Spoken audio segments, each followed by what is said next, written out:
بسم اللہ الرحمن الرحیم۔ السلام علیکم۔ حضرت علی رضی اللہ تعالی عنہ نے ارشاد فرمایا، رزق کے پیچھے اپنا ایمان خراب مت کرو، کیونکہ رزق انسان کو ایسے تلاش کرتا ہے جیسے مرنے والے کو موت۔ تم کسی کے ساتھ بلائی کرو، تمہیں اس کا بدلہ برائی کی صورت میں ملے تو سمجھ لو کہ تمہاری نیکی قبول ہو گئی۔ دوستی کا بھرم صرف وہ لوگ رکھ سکتے ہیں جن کے وجود میں سمندر جتنا دل ہو۔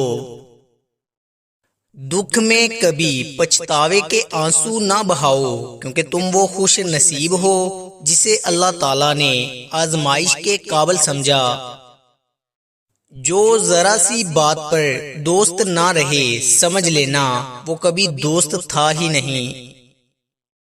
صرف دو لوگ مقدر والے ہوتے ہیں، ایک وہ جنہیں وفادار دوست ملتا ہے، اور دوسرا وہ جن کے ساتھ ماں کی دعائیں ہوتی ہیں۔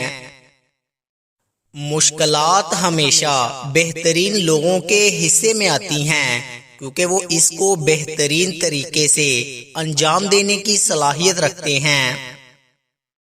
حضرت علی رضی اللہ تعالی عنہ نے ارشاد فرمایا، میری 5 باتیں ہمیشہ یاد رکھنا، بہت کامیاب ہو جاؤ گے۔ پہلی بات، اللہ تعالیٰ کے علاوہ کسی سے کوئی امید نہ رکھنا، کیونکہ اللہ پاک کے علاوہ کوئی ذات نہیں جو تمہاری امیدوں کو پورا کر سکے۔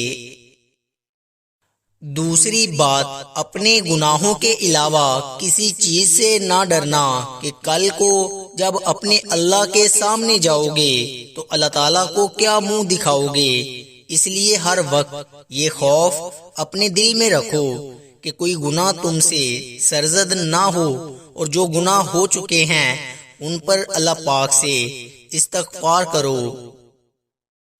تیسری بات یہ ہے کہ اگر تم سے کوئی ایسی بات پوچھی جائے جس کا تمہیں علم نہ ہو تو یہ کہتے ہوئے نہ شرمانا کہ میں نہیں جانتا۔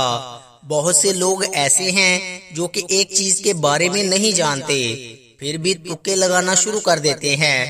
کسی دوسرے موقع پر حضرت علی رضی اللہ تعالی عنہ نے یہ بھی فرمایا تھا کہ اس بات کا اقرار کر لینا کہ میں اس بارے میں نہیں جانتا، یہ بھی آدھا علم ہے۔ اور چوتھی بات یہ ہے کہ جس بات کا تمہیں علم نہ ہو تو اس کے بارے میں علم حاصل کرنے کی کوشش کرو، اور اس کے بارے میں علم حاصل کرو۔